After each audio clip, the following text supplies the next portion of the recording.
여러분, 우리 길가에서 우리 교회를 보시면 예배당이 있고 또 교육관이 있습니다. 우리 작년에 우리 교육관 앞에 큰 나무 두 그루가 있었는데 약 1년쯤에 강풍이 불어서 나무 하나가 쓰러지게 되었고요. 지금은 두 그루가 있는 큰 나무 두 그루 중에 한 그루가 남아 있습니다. 최근에 어떤 분들이 그 교육관 쪽을 보시면서 여기 두 그루가 있었는데 한 그루가 어디 갔지라고 1년이 지난 뒤에 말씀하신 분도 계셨습니다. 우리 작년에 강풍이 분 그날에 그 나무가 쓰러져서 그렇게 없어지게 되었습니다.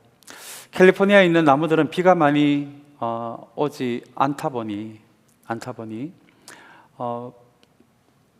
그 스프링클러에서 나오는 물들을 뿌리가 그 물을 흡수하기 위해서 뿌리가 땅의 표면 쪽으로 올라오게 되다 보니 나무 자체는 큰 나무이지만 뿌리가 위에 올라오다 보니 강한 바람에 그렇게 쓰러지는 경우가 가끔 있습니다. 그런데 여러분, 똑같이 위치한 나무 중에 지금 존재하고 있는, 지금 서 있는 저 나무는 옆에 있는 나무는 넘어졌음에도 불구하고 그 나무의 뿌리는 땅속에 깊이 뿌리 박고 있어서 그 강풍에도 넘어지지 않는 나무가 지금 우리 예배당에 들어오시면서 여러분들이 보고 있는 그 큰 나무입니다. 우리의 눈에 보이지는 않지만 땅속에 깊게 뿌리 내려서 우리 땅 표면 위에 있는 나무를 지탱해 주고 있는 그 뿌리가 어쩌면 성품이 아닌가 생각해 봅니다. 다윗은 시편에서 성품에 대해 이렇게 이야기합니다. 하나님께 성품이 깊게 뿌리 내린 사람일수록 인생의 위기 속에서 잘 견딜 수 있는 견고함이 그 성품에서 생긴다라고 그렇게 다윗은 이야기합니다. 인생을 살아가다 보면 좋은 일도 있지만 위기를 만날 때도 있습니다. 그 위기 가운데서 우리의 마음과 영혼을 굳건하게 붙들어주는 그 견고함이 우리의 성품의 뿌리가 하나님께 깊게 뿌리 내렸을 때 그 견고함이 바로 거기에서 생긴다라고 다윗은 이야기합니다. 우리 지지난주부터 우리 성품 시리즈를 시작했고요. 오늘은 세 번째 시간입니다. 우리 갈라디아서 5장의 말씀을 통해서 이제 앞으로 우리 성령의 열매 9가지 한 가지를 통해서 이 시간에 함께 은혜를 나누기를 원하는데요. 우리 이 시간을 통해서 다시 한번 우리의 성품과 기질과 성향과 본성이 하나님의 성품에 깊게 뿌리 내릴 수 있는 이 성품 시리즈의 예배 시간이 될 수 있기를 간절히 소망합니다. 우리 이렇게 시리즈의 말씀을, 세 번째 말씀을 대하면서 다시 한번 이 갈라디아서의 말씀을 대하면서 우리가 먼저 기억해야 할 것이 몇 가지가 있습니다. 먼저 성경이 이야기하는 성품 이야기는 단순히 우리에게 좀 더 너희들이 예수 믿는 사람이 되었으니 착한 사람이 되었으면 좋겠다, 아니면 너희들의 기질이 좀 더 부드러운 사람이 되었으면 좋겠다, 그 정도의 이야기가 아닙니다. 왜냐하면 성경이 우리에게 들려주는 하나님의 성품이기도 한 이 9가지 열매는 우리의 성품을 이야기하는 것이 아니라 하나님의 성품, 그 한 가지가 모두 하나님의 성품이기 때문입니다. 그렇다면 여러분, 왜 이렇게 성경은 우리에게 하나님의 성품이 우리 안에 스며드는 것을 이렇게 중요하게 이야기하고 있을까요? 우리 지난주에 우리 함께 나눈 말씀처럼 베드로 후서에서 베드로는 왜 그저 하나님의 사람들이, 예수 믿게 된 사람들이 이전보다 좀 더 착하게 살면 되고 좀 더 성품이 부드러워지면 좋을 것 같은데 겨우 그 정도가 아니라 베드로는 우리에게 하나님의 성품에 참여하는 사람이 되었다라고 크리스찬에 대해서 그렇게 이야기를 하고 있을까요? 그렇게 하나님의 성품이 우리의 성품에, 우리의 본성에 조금씩 흘러 들어오는 것이 그렇게 우리에게 중요하다라면 사랑하는 여러분, 어떻게 하나님의 성품이 또한 우리에게 흘러 들어올 수가 있을까요? 이렇게 성경이 하나님의 성품에 대해서 이야기하는 가장 중요한 이유 가운데 하나는 하나님의 성품을 알면 하나님이 어떤 분이신지를 우리는 알게 된다는 것입니다. 사랑하는 여러분, 하나님이 어떤 분이신지를 알게 되면 하나님이 또한 어떻게 일하시는 분이신지도 우리는 알게 됩니다. 저와 여러분의 인생 안에서, 우리 참사랑 교회 안에서, 그리고 이 세상 가운데서 하나님이 어떻게 일하시는지가 혹시 궁금하시다면, 사랑하는 여러분, 하나님의 성품을 알게 되면, 우리 성령의 9가지 열매로 나와 있는 이 하나님의 성품을 알게 되면 저와 여러분들의 인생에서 하나님이, 우리 교회 안에서 하나님이 어떻게 일하고 계시는지를 알게 됩니다. 사랑하는 여러분, 우리는 우리가 원하는 것을 두고 하나님 앞에 기도할 때가 있습니다. 어떨 때는 금식하면서 집중적으로 우리가 기도할 때도 있습니다. 그러나 여러분, 한 가지 분명한 것은 하나님은 우리가 기도하는 대로 일하시는 분이 아니라는 것입니다. 만약에 우리가 원하는 대로, 저와 여러분이 원하는 대로 기도하는 것을 하나님이 다 들어주신다면 아마 어느 시점에서는 저와 여러분들의 영혼이 망가질 수밖에 없을 것입니다. 하나님은 저와 여러분들이 기도하는 대로 일하시는 것이 아니라 하나님은 그분의 말씀대로, 그리고 그분의 성품대로 일하시는 분이라는 것입니다. 그렇다면 우리가 원하는 것을 기도하는 것이 아니라 하나님이 어떤 분이신지를, 그리고 하나님의 성품이 어떤 성품을 가지고 계신지를 알고 있다면 우리의 기도는 변할 수밖에 없을 것입니다. 그래서 성경이 이야기하는 성품 이야기는 좀 더 착하게 살았으면 좋겠다, 좀 더 사람이 좀 부드러웠으면 좋겠다 정도의 이야기가 아니라 한 걸음 더 나아가서 하나님이 어떤 분이신지를 알게 되고 하나님이 어떻게 일하시는지를 알게 되어서 한 걸음 더 나아가 우리가 하나님 앞에 어떻게 기도해야 하는지를 우리에게 가르쳐 주는 것도, 사랑하는 여러분, 이 하나님의 성품 이야기입니다. 그렇다면 하나님의 성품이 어떻게 우리에게 흘러 들어올 수 있을까요? 우리의 본성에, 우리의 자기중심성에, 우리의 기질에, 우리의 성향에 어떻게 이 하나님의 성품이 흘러 들어올 수가 있을까요? 한 가지 놀라운 것은 이 성품 이야기에 대한 이야기를 처음 시작할 때는 그냥 성품 이야기 같았는데 결국 이 성품 이야기 중심에 들어가면 성령님이 등장합니다. 사랑하는 여러분, 우리는 우리를 구원하시기 위해 주님께서 하신 일을 진실하게 믿게 될 때 그 순간에 우리에게 구원이 이루어집니다. 또한 예수 그리스도께서 내 인생의 진짜 주인이 되시는 분임을 정말 진실하게 저와 여러분들이 고백을 하셨다면 그 순간에 우리에게 구원이 이루어집니다. 그런데 여러분, 많은 분들이 이 구원을 주님에 대한, 주님이 내 인생의 주인이 되신다는 그 진실한 고백을 통해 이루어지는 구원을 천국 가는 티켓 한 장을 안전하게 얻은 것으로만 생각하는 분들이 적지 않으시더라고요. 물론 그 말도 틀림없이 맞는 말이지만 그것은 우리 코에서 호흡이 멈추어졌을 때, 우리의 죽음 이후에 우리가 하나님 나라에 가는 것이고요. 그렇다면 하나님 나라에 가기 전까지 도대체 이 구원이 우리에게 어떤 영향을 미친다고 여러분 생각하십니까? 성경은 이렇게 이야기합니다. 정말 주님이 내 인생의 주인이 되십니다라는 그 진실된 고백이 저와 여러분들의 입에서 그 고백이 되어지는 순간 가장 먼저 일어나는 일이 성령께서, 하나님의 영이신 성령께서, 그리고 하나님이시기도 하신 성령께서 우리 안에 거하기를 시작한다라고 성경은 그렇게 이야기합니다. 여러분, 바울은 이것을 영적 존재가 된 것으로, 영의 사람이 된 것으로 그렇게 이야기를 합니다. 우리가 하나님을 직접 만나뵈는 죽음 이후에 그 이전까지 우리의 입에서 참된 믿음의 고백이 하나님께 드려졌을 때 성령께서 우리 안에 거하시기 시작하는 영적인 존재로, 영의 존재로 이 땅을 살아가게 된다라고 하는 것이, 여러분, 실제로 구원이 우리에게 일어나게 되었을 때 가장 먼저 우리에게 벌어지는 일입니다.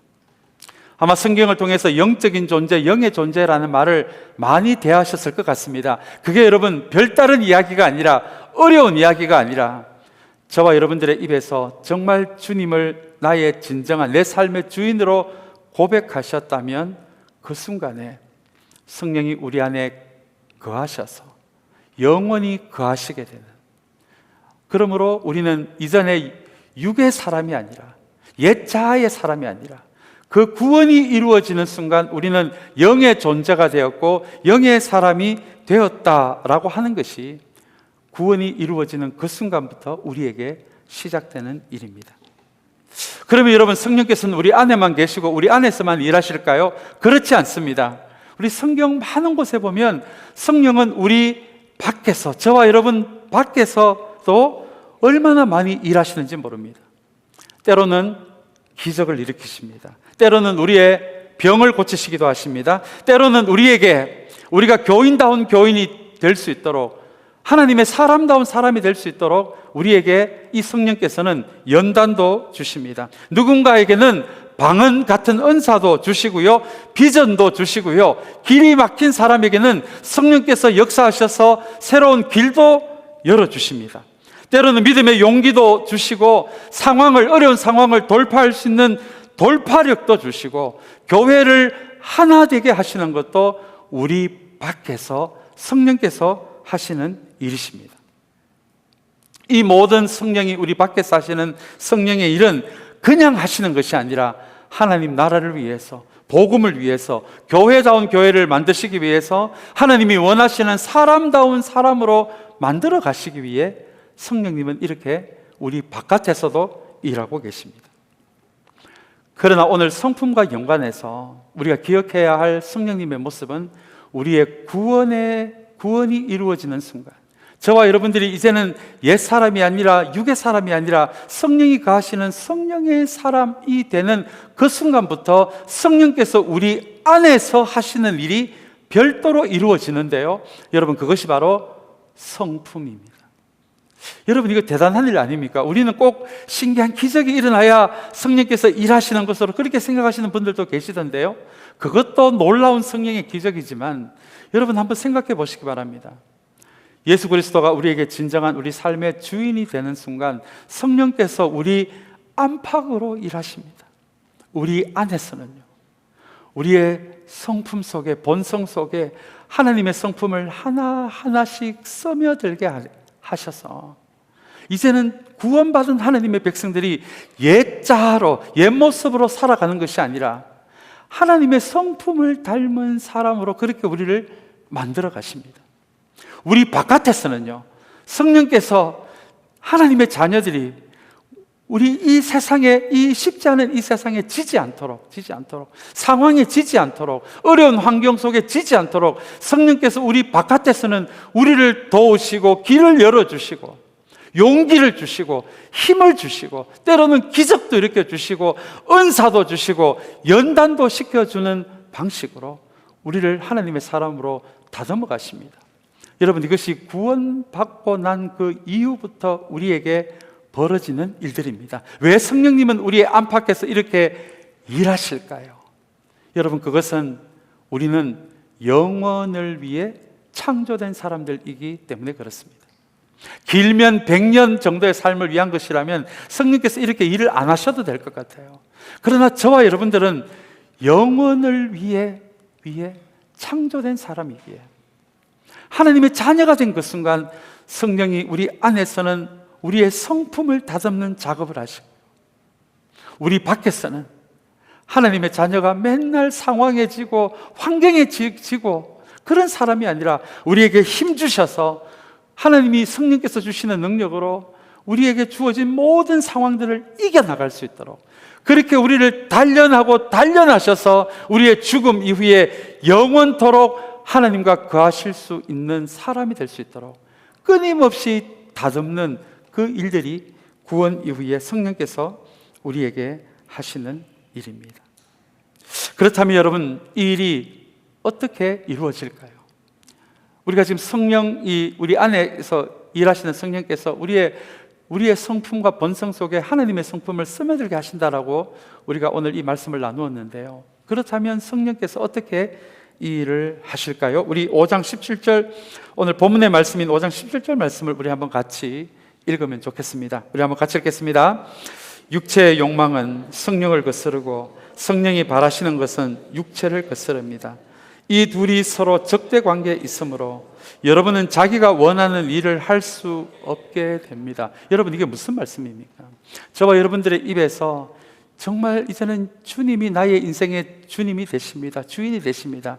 그 고백의 순간 성령께서 우리 안에 내주하기를 시작하신다면, 그 다음에 어떤 일이 벌어지기 시작하면 우리 안에 있는 옛 자아요, 이미 이전부터 있었던 자기중심성, 본성, 만들어진 우리 엄밀한 습관들, 중독들, 이런 우리의 옛 자아가 성령께서 거하시는 그 순간부터 성령과 이 옛 자아가 서로 충돌하고 부딪히는 싸움이 시작된다라는 것이 여러분, 우리가 방금 읽은 이 17절의 말씀의 의미입니다.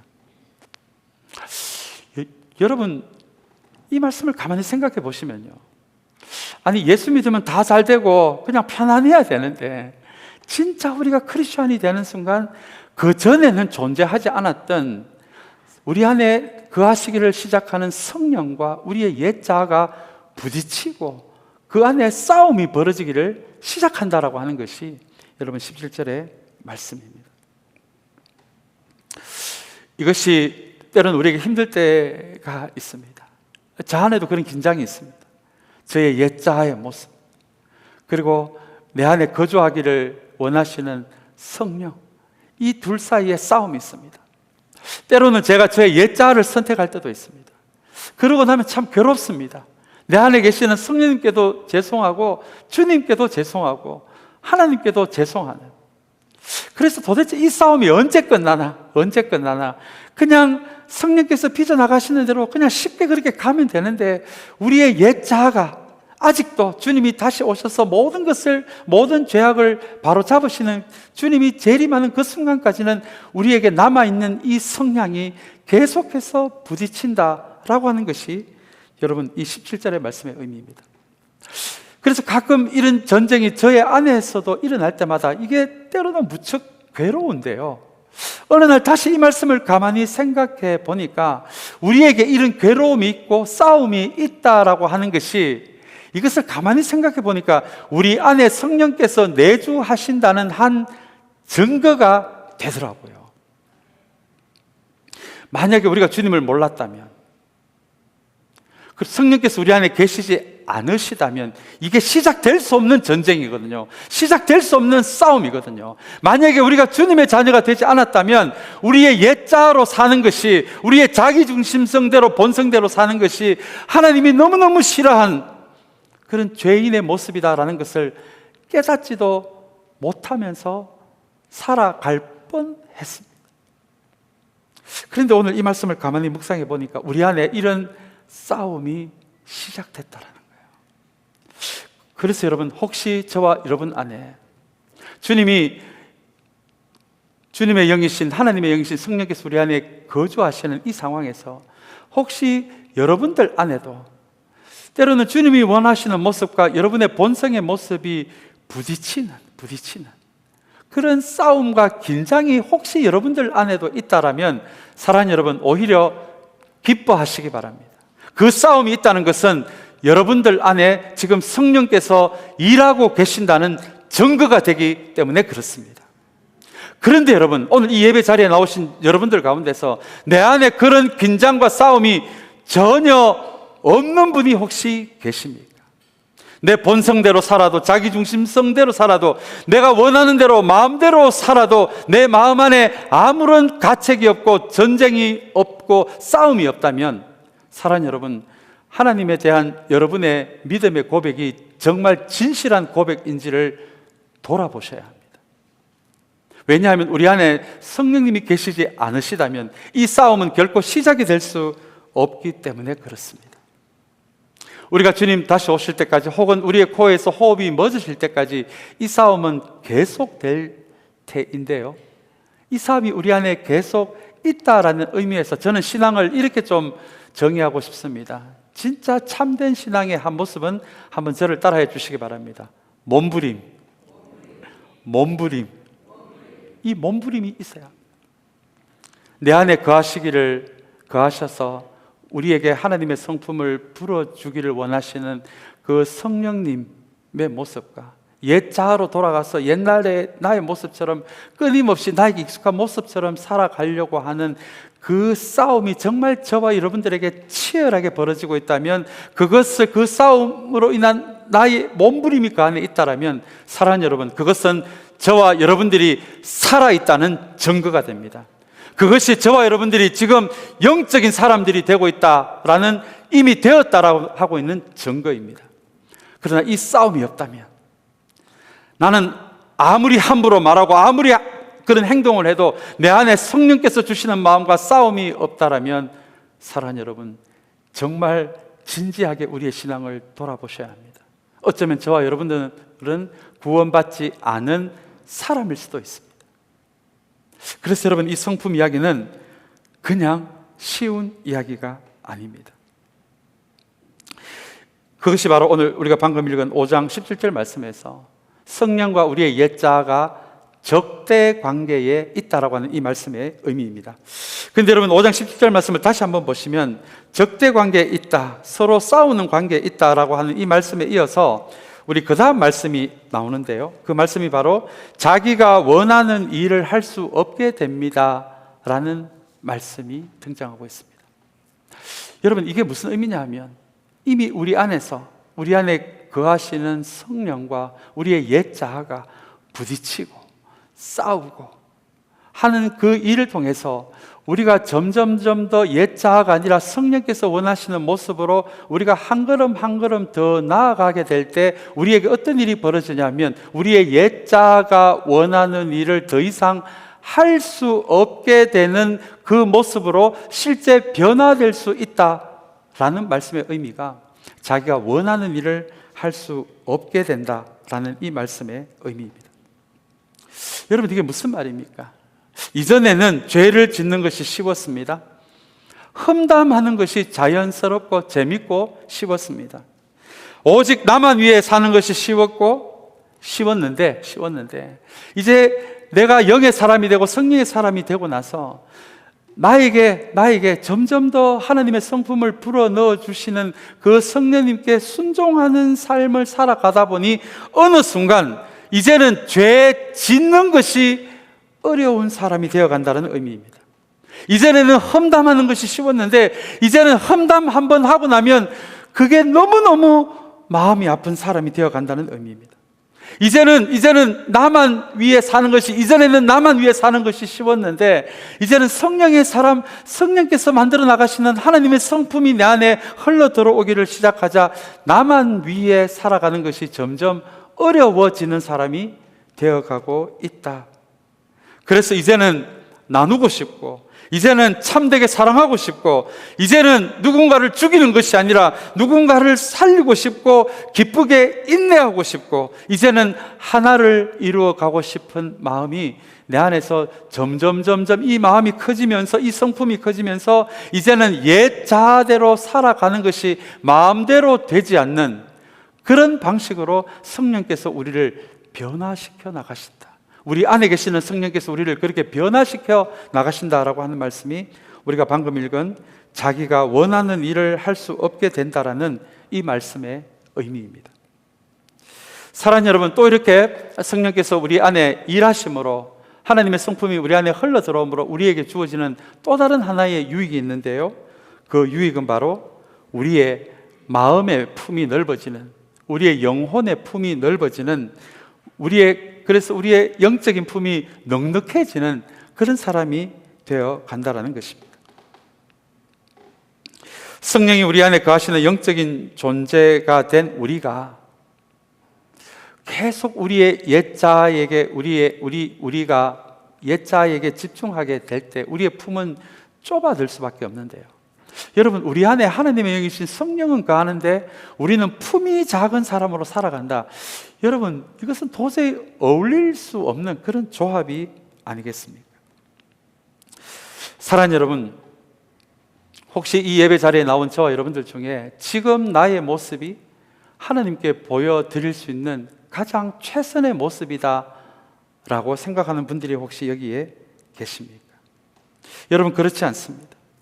우리 안에 거하시는 성령께 나를 열어드릴수록 우리의 영적인 품은 더 깊어지고 넓어집니다. 우리의 생각과 감정과 의지가 변합니다. 그때부터 죄를 짓는 것이 더 어려워지는 일들이 시작됩니다. 이제는 이전처럼 나를 제발 좀 알아달라라고 말하는 것이 아니라 주님을 위하고 주님을 알아가는 것이 더 기쁜 일이라는 것을 알게 되는 그 변화의 순간이 우리 안에 내주하시는 성령께서 하나님의 성품을 우리에게 불어넣으심으로 일어날 수 있는, 실제로 일어날 수 있는 변화라고 성경은 그렇게 이야기를 하고 있습니다.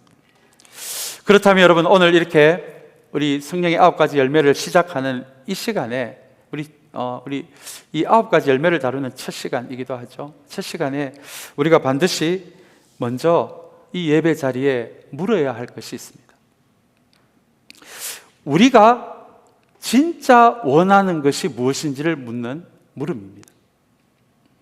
실제로 크리스찬이 되었지만 우리에게 익숙한 대로 우리의 옛자로 계속 살아가고 싶은 것이 저와 여러분들의 진심인지 아니면 성령을 알아가고 싶고 그분을 경험하고 싶고 그분의 인도하심을 받고 그분이 이끄시는 참된 변화를 경험하고 싶은 것이 여러분들의 진짜 진심인지를 먼저 여러분 그것을 먼저 확인하셔야 합니다. 아무리 목사님이 그렇게 이야기해도 성경이 그렇게 이야기해도 목사님, 저는 제 옛자로 살아가는 것이 훨씬 편합니다 라고 생각을 하신다면 성령께서는 결코 여러분들의 심령 안에서 일하실 수가 없기 때문에 그렇습니다. 왜냐하면 성령님은 인격적인 영이시거든요. 우리가 안 된다라고 한다면 성령님은 결코 우리를 강제로 변화시킬 수가 없으십니다. 우리가 옛자의 모습으로 살아가기를 원하는 그것이 우리의 진심이라면 내 자기 중심성대로, 내 본성대로, 내 엄밀한 습관대로 계속 그렇게 살아가고 싶은 것이 여러분들의 진심이라면 성령님은 일하실 수가 없으십니다. 정말 성령께서 우리에게 우리 안에 내주하시고 우리 안에 거하시는 우리가 영적인 존재가 되었으니까요. 그 성령께서 우리 안에 정말 하나님의 성품을 불어넣으시는 그 성화가 시작되기를 원하신다면 사랑하는 여러분, 이제는 우리에게 익숙한 옛자로 살아가는 것이 아니라 오늘 이 예배 시간을 통해서 성령님, 이제는 성령님께서 나를 다스려 주시기를 원합니다. 나를 인도해 주시기를 원합니다. 나와 동행해 주시기를 원합니다. 성령님을 더 알기를 원합니다. 성령님과 더 친해지기를 원합니다. 여러분, 이것이 우리의 기도가 되고 고백이 되시기를 주님의 이름으로 간절히 축원합니다. 그래야 성령께서 우리 안에 일하실 수가 있으십니다. 여러분, 이것을 영적인 갈망이라고 합니다. 물에 물 탄 듯한 그런 미지근한 마음에는 성령께서 일하실 수가 없습니다.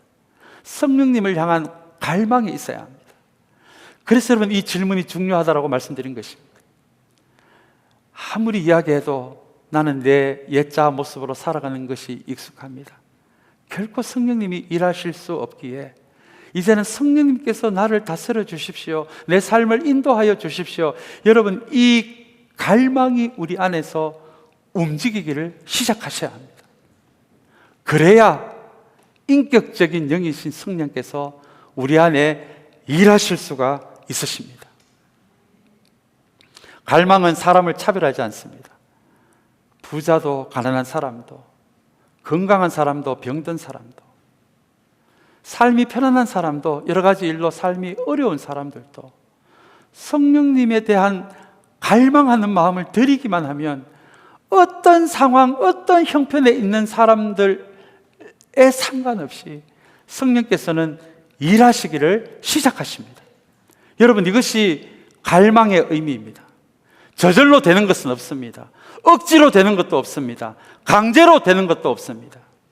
우리가 성령님께 마음의 문을 열어드릴 때 그리고 정말 내 옛 자아가 아니라 육체의 소욕이 아니라 성령이 이끄시는 대로, 다스리시는 대로 이끌려 가겠다라고 하는, 그렇게 성화되어 가겠다라고 하는 그 열망으로 저와 여러분이 이글이글 시작할 때, 그때 성령께서 우리의 마음에, 우리의 본성과 우리의 자기중심성과 은밀한 습관, 나만 아는 그 마음에 하나님의 성품인 열매를 조금씩 맺어 나가시는 그 일을 시작할 수 있다는 것을 기억하시면서, 사랑하는 여러분, 다시 한번 오늘 이 성령의 열매를 시작하는 이 시간에 다른 어떤 것보다도 성령께서 이제는 내 삶을 다스리기를 원하시는 그 열망과 갈망이 먼저 채워지는 우리 모두가 되시기를 간절히 소망합니다.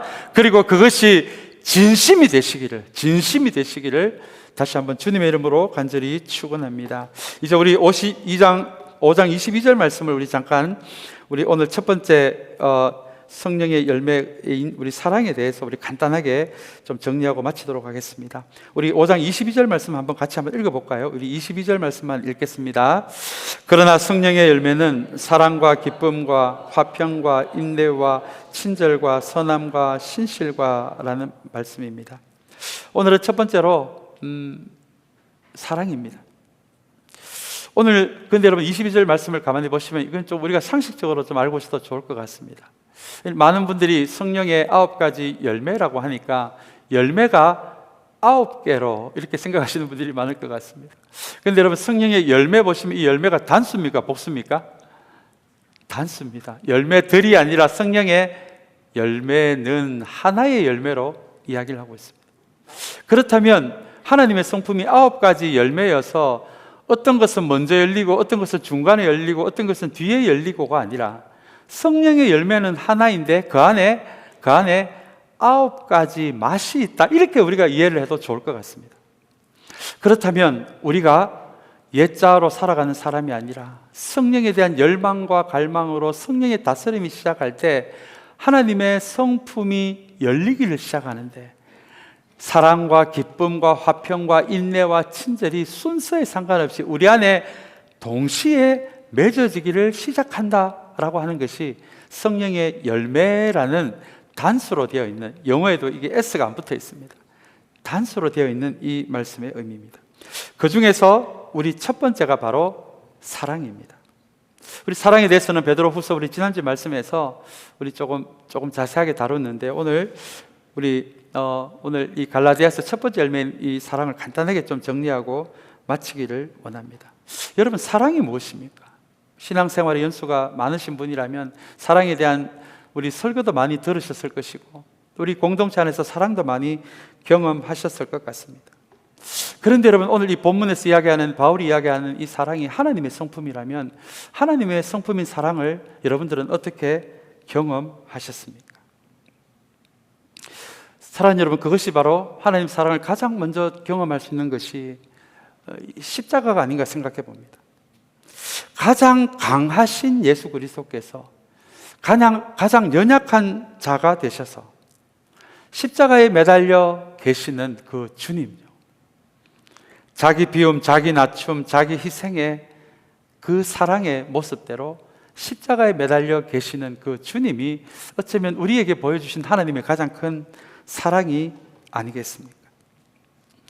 우리가 하나님의 사람들이 옛자아가 아닌 이제는 하나님의 성품의 사람으로, 그런 존재로, 영적인 존재로 살아가게 하시기 위해 십자가에서 못 박힌 채로 우리를 묵묵히 바라보고 계시는 예수님, 우리를 비난하시는 것도 아니고 협박하시는 것도 아니고 강제로 좀 변하라라고 말씀하시지도 않으시고, 마치 탕자의 아버지처럼 묵묵히 그 아들이 요구하는 유산을 주시고 그 다음 날부터 그 아들이 돌아오기를 기다리고 있는 그 아버지의 모습처럼 십자가에서 못 박힌 채로 우리를 묵묵히 바라보고 계시는 그 주님의 시선이 성경이 이야기하는 가장 우리에게 보여주는 하나님의 성품이 아닐까요? 그리고 이 사랑을 가장 많이 경험한 사람 중에 하나가 바로 바울 사도가 아닌가 생각해 봅니다.